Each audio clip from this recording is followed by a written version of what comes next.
The following text is taken from an article in the national newspaper, on the 4th of July, 2025, credited as written by PA News Agency and entitled Mobile Mast Plans for Rural Scotland Massively Scaled Back.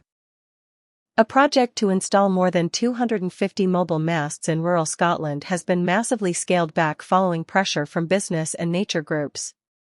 The Shared Rural Network project had planned to build 258 4G masts across unserved parts of the country. But this will now be reduced to just 44 following revised plans, a reduction of around 83%. It comes after pressure from groups including Scottish Land and Estates, the John Muir Trust, the National Trust for Scotland, and a number of community councils. Opponents say the project would have installed masts in parts of the country that do not require them, and the scaled-down proposals will protect some of Scotland's most beautiful scenery.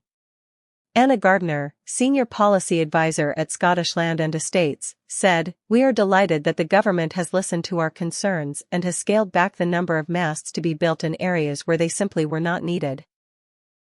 This protects some of our most spectacular and beautiful landscapes and will alleviate pressure on planning authorities in rural areas." The original plan was totally flawed as it was based on covering an arbitrary percentage of the UK's geography, but in fact it did not benefit many of the rural communities and businesses. These areas are still crying out for a mobile network, and in many cases community councils have been ignored. We would urge the UK government to redirect the considerable sum of money that has been saved in order to prioritise these communities.